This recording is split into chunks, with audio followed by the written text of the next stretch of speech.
Hello everyone and welcome or welcome back. My name is Chala and this is Crafting Through the Chaos of Life. Thank you so much for joining me, and thank you to all my new subscribers who pushed me over the 2,500 subscriber number. That is so awesome. And again, as always, thank you to my existing subscribers. I appreciate you all so much. Well, I am participating again in the hashtag ABC April 2025 challenge, hosted by Margaret over at Seven Plaza, as well as Tony from Crafting by Tony. I always get that wrong. Crafty by Tony? Yeah, Crafty by Tony. Sorry, Tony. So yeah, today is the letter C, and I'm going to share my dirty little secret with you. It's chipboard. So I decided to pull out all my chipboard pieces, and when I mean all my chipboard pieces, you guys, look at this. I have all of this, of course, all these great little chipboard pieces that you can get from the dollar store. Look at these. I have all these little rounds, key tags, hearts, foliage, letters. That's not all of it. I also have all of this. Look at all these different pieces of chipboard. We've got faith, we've got explore, beauty. Like, look at all these letters. Oh my goodness, you guys, what to do with all of this? Well, we are going to tackle that today, and I'm going to show you some different ways that you can use your chipboard. Okay, so one of the ways is this beautiful frame here. What we can do is we can heat emboss it. So I've done some heat embossing already just to save us some time, because the project I want to work on is a little bit time consuming. So here I have a cool leaf that I heat embossed. This one was embossed with Recollections from just Michael's. This one is pearl embossing powder in the color pesto. Isn't that beautiful? Love that. And then I had heat embossed these two cute little bumblebees. One is just a shiny gold, and one is a sparkly. Can you see that? Sparkly gold. So those ones were, the sparkly one is Recollections again. This one is tinsel embossing powder in gold. So that's this one here. It's got a little bit of rougher texture. So that's that one. And then this kind of smooth, more antique looking gold is with the Recollections detail embossing powder in gold. And then this one here is the little mushroom. Isn't that cute? And this one was done with, why isn't it on my desk? I swear I just had it. Story of my life. Oh, here it is. That one was done with the Tim Holtz Distress Powder, and it's that create that weather-worn look, which I thought would be cool on this little mushroom to give it a little bit more texture and different coloring. This one was in Fired Brick. So this one, when you emboss it, it says shake well before use, sprinkle powder onto image, stamped with embossing ink. So I used this guy because it was just a lot easier than my ink pad. So just a dauber worked really well with these chipboard pieces.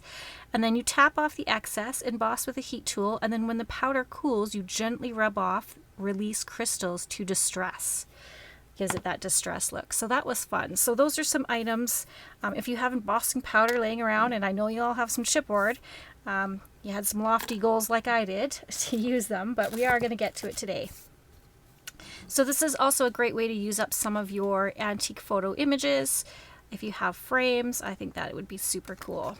Also these little design pieces, you know, do that in silver or gold. What are these called? Flourishes, I think. So yeah, that is what I had in mind for these, and I will get to that, just not today. Wanted to show you this little tool. This I picked up at the dollar store. It is really great if you are using embossing powders that you don't have a big container for like this. Obviously I can't fit all of mine in my little containers. I'd have a whole wall of them, I'm sure. But it works really great for sprinkling.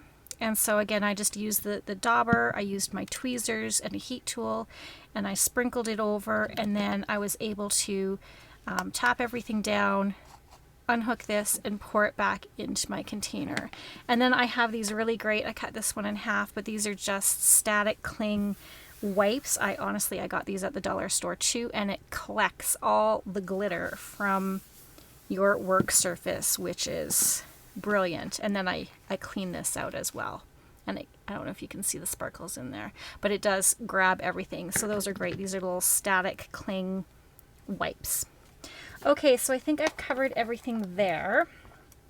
The next thing I want to talk about is these little guys. I have some of these, and so what I was thinking is you can totally, instead of taking them out right away, like these are not my favorite kind of colors. I don't anticipate using them as they are, but I think what I'll do is I will go ahead and paint all of them. And then once they're painted, I will then push them out. It'll be a lot easier to paint them as is. So I might take some, what do I have here? I think this is that one of them? I have some tape that is temporary double-sided tape. So I'll just tape them down onto a piece of paper and paint over them. So I'm going to do that off camera, and then I'll show you the after effect. I did want to go into another project, and for that I want to pull out, hopefully I'm not going too fast for you all, but there's a lot that I want to do in this video. I'm going to pull out my grungy Tim Holtz heat resistant kind of craft mat to save my surface, and then I'll clean all this up and we'll come back and we'll start on my next project. Alright, so for our first project I'm going to be using one of these little rounds, and these are great. You can poke a hole in them and use them as dangles. You can have them glued onto your covers or pages. Again, these little pieces that I created earlier, I can add these to clusters, I can add them to journal covers, I can add them to tags. I'll try and do one up for you to show you how these can be used. But let's go ahead and work with this, and we're going to use a napkin. Sorry for the standing on my mat and the glare.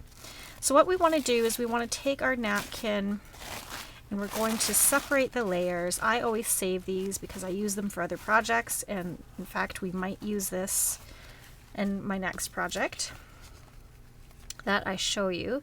I think there is one more layer on here, and I think I need some assistance with some tape just to get that off. Fold that over. Let's see here. Is that it? Is this just a 2-ply? It might just be a 2-ply, but I don't want to be wrong.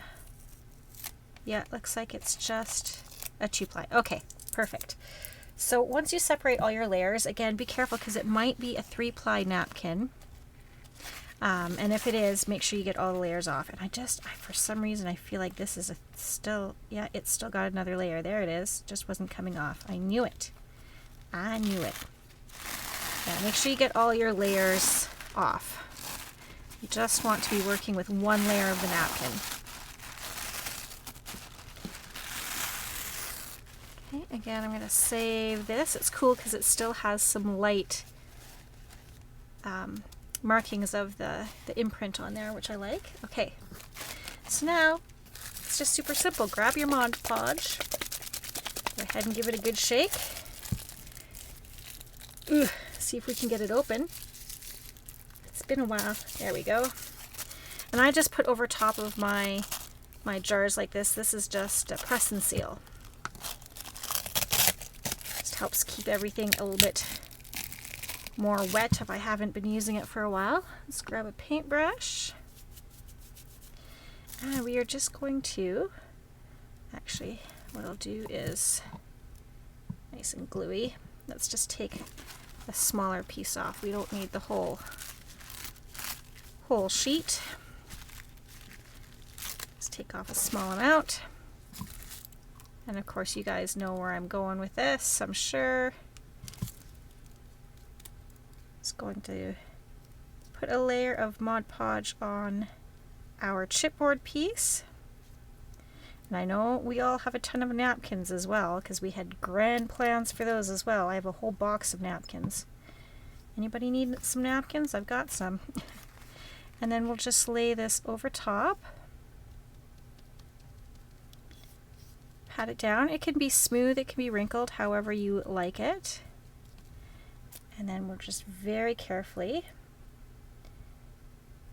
I should use my silicone brush, I'm just not sure where that is right now. Very carefully go over the top.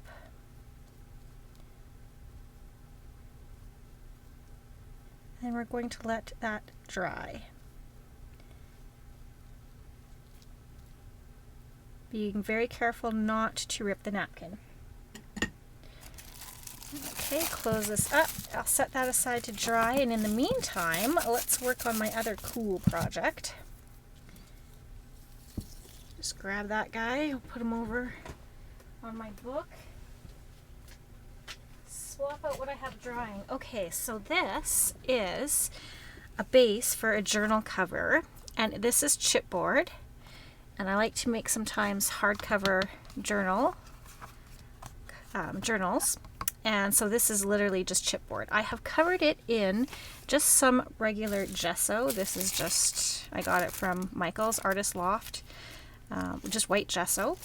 And the reason why I'm covering it in gesso is because I am going to be adding a lot of mediums on here, a lot of paint and stuff, and I don't want it to get too soggy and warp, and it's almost like a primer. It'll protect it so that not too much of the wetness or the liquid of my mediums gets soaked in and blows up the chipboard piece.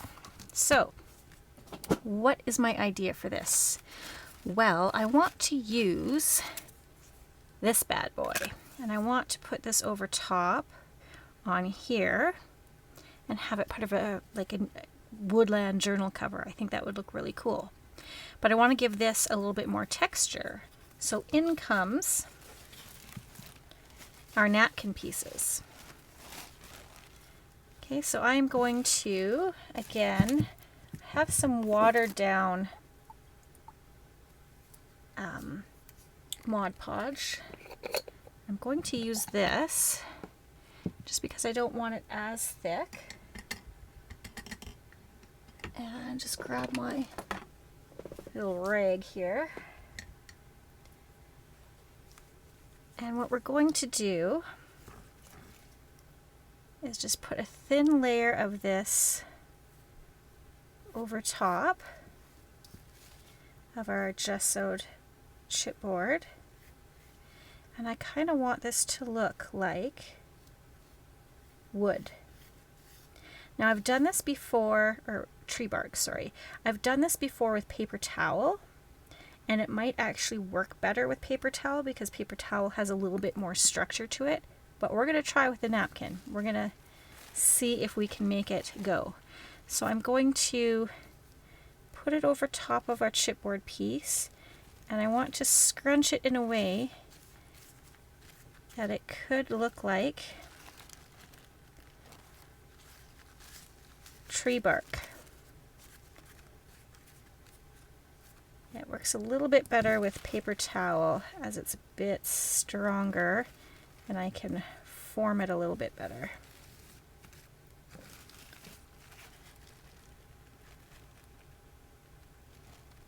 Yeah, it's starting to rip, but that's okay. We will make this work. It'll still be pretty cool. I just thought the paper towel would be a bit too bulky. Just add a little bit more as it was drying on me pretty quickly there. I think this will still work.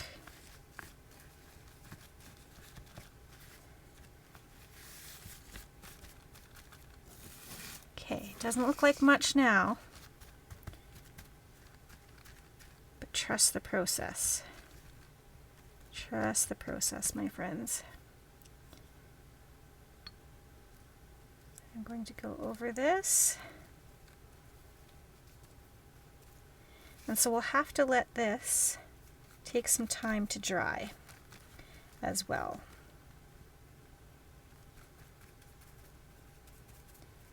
And I will go over it. So I'm using the watered down version now. And then I'm going to go over it probably with the full strength.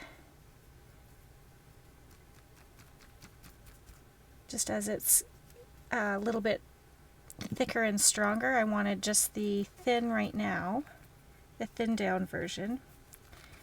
And don't ask me how much water to Mod Podge I use. I just eyeball it just to thin it out a little bit. You can also get this look by using texture paste. If you have texture paste, mine I discovered was all dried up. Again, don't save your art supplies, you guys. That is my biggest thing. I'm like, oh, I don't want to waste it. I don't want to use it on a project that might not turn out. Use it, because otherwise it dries up and you've spent that money for nothing. At least if you've used it, you've experimented and you've learned and you've played around and had fun with it. Whereas, let me show you my heartbreak. This is my heartbreak. My heartbreak is, look at all that waste. All hard and dried up. Don't save your supplies. Use them or lose them is the rule. So yeah, now I need some more. Okay, I'm going to let this have some time to dry and we'll come back and we'll go to the next step. So things have dried really nicely and this has a little bit more of a firmer texture to it. I'm going to put that aside for now. Let's go back to this piece here that we originally did. Now when you go to rip your napkin off anything, pull down, okay? That way you're not pulling anything up. If you like that ripped kind of look, go ahead and do it that way, but I want to make sure everything's kind of nice going down this way. And in fact, I'm going to pull out, this is just a dollar store nail file. And I know this might bother some people's ears, but if you go around the edge with a nail file, sorry, that kind of makes my teeth itch as well. Go around and rip that off. You can also use sandpaper. The nail file just has just enough grit to get that off without sanding down too much of your chipboard piece. So just moving in a downward motion or sideways like this and kind of going down, that will tear that paper off nicely. And I want to get this done so I can show you what I will do with this now. Okay, so you can see how the edges are nice and neat. See that there? That worked out really well. So now what I might want to do is I might want to come in and I think I still have some distress ink on here. I might want to just add a little bit of grunge to that. Just make it look a little bit more antique. See how that's coming along there. It picks up any wrinkles that might be on there, any bit of texture, which is kind of cool. Now you could also use your glossy accents or your Nouveau Crystal drops or clear embossing powder on here to make it all shiny. I'm going to leave it like this. Then I'm going to take my Distress Oxide or Distress ink in Black Soot. And I'm just going to go around the edges. See how cool that looks? Just beautiful. Okay, we're going to do that around the edge. Just like that. Now you can totally do something on the back as well. You can do the same thing and just repeat the process. And I'm going to ink up the edge here just to keep it a little bit consistent. So yeah, if you're using this as a dangle, it'll be double-sided.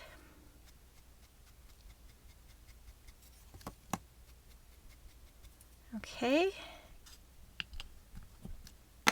Then I have another piece of chipboard that I heat embossed with black embossing powder. And if you've ever worked with black embossing powder, you know what a feat that is.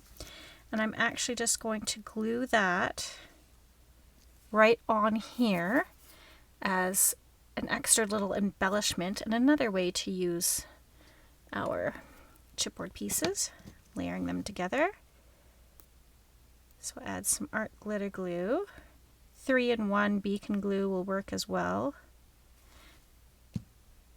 glue gun should work as well with chipboard. I will just pop this about here because I am going to make this a dangle. Get a little bit of glue squidge, so we'll clean that up. Probably should have done my hole first, but that's okay. I am going to hopefully have enough room to do my hole. So this is just my Crocodile 2 or Big Bite or whatever you want to call it. And I'm just going to go through. Hopefully this will work and not crack it. There we go. So punched right through that chipboard piece. Now I have an eyelet chosen. It's not black, but it's close enough. Hopefully I've left myself enough room. I can put that in just like that. And then we will set it. Make sure I have the right settings chosen.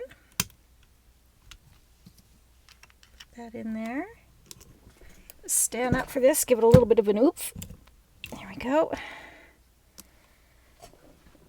Put my Big Bite away. There we go. And then now we will just add a bulb pin. And we have created a fun chipboard dangle. You can hang this off of a page, off of a tab, off of the spine of your journal, whatever you like. Isn't that cool? So there we go. We've got a little chipboard dangle with napkin decoupaged on it and heat embossing. Okay, so for this guy, I think we're ready for the next step. And we're going to get a bit messy. Let's put our pin in our glue. Okay. And I just don't, oh, actually, I wanted to mention, if you don't have an eyelet and you want to ink up the hole, use a Q-tip. Just get the ink around your Q-tip and then push that into the hole, and that's a great way to ink up your little eyelet holes. Just as a little thought. Okay. So just using regular, this is Craft Smart, just it doesn't matter. It doesn't have to be any special paint. I'm going to start with black because I want to layer up. I want this to look like some bark, and we want the undertones of some dark shadows. So I'm going to start with black and then we'll layer up over top of that. And I need a brush. Now I tend to use my brushes multi-purpose, like I use them for gluing, I use them for painting, decoupage, you name it. I do have some special ones for my watercoloring, but those are upstairs. But these are just ones that are older watercolor ones that needed to be replaced, and then they just come down from my multi-purpose brushes in my craft room. Okay, so let's just make sure that this is... And usually I have some sort of palette around, but I don't know. So we'll just go ahead and put it on the brush. That's fine. And I'm just going to do a light layer. Again, this is why I used gesso over top of this, was because I knew I was going to be putting multiple layers. Now you're not going to be able to see the texture just yet because of the dark black, but you will as we go over with lighter paints.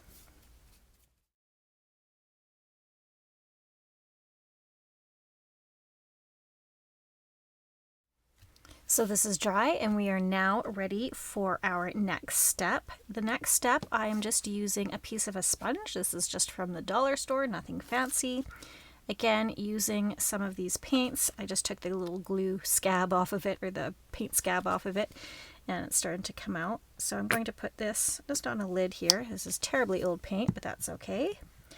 And that is still a little light for me, so let's go ahead and add a little bit of black to it,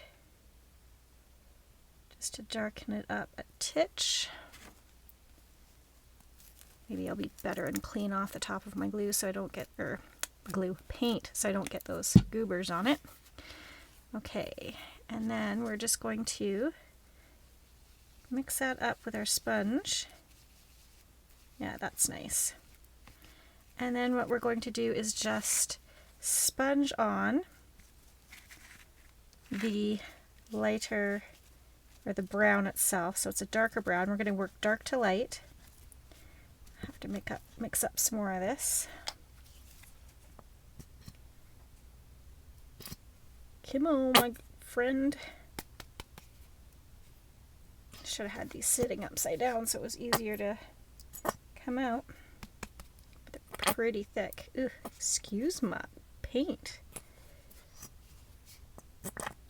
Ooh, my goodness, it must have been eating something it shouldn't have to make that sound. Okay.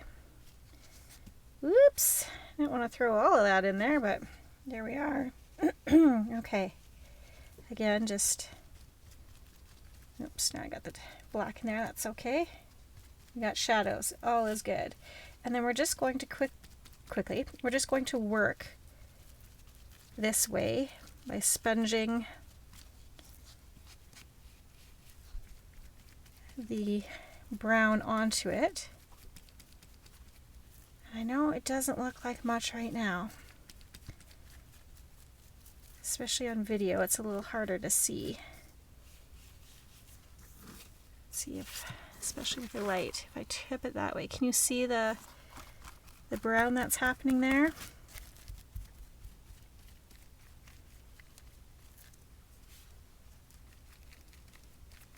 So I'm just pouncing this on, and as I go to the lighter colors, I'm actually going to pounce less and less. I'm going to have a lighter touch.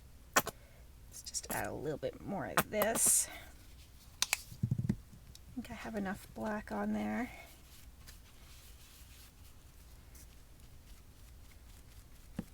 Okay, and now we will let this dry, and then I will go on with the next lighter color.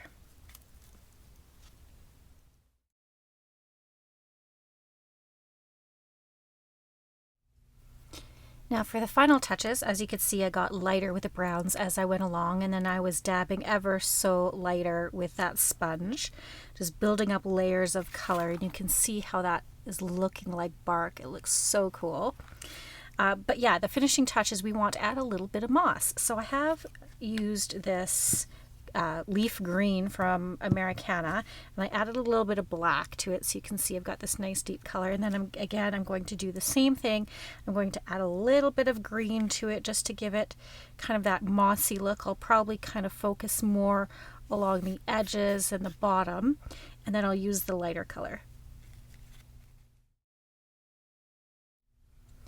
Well, my friends, we have had a busy afternoon.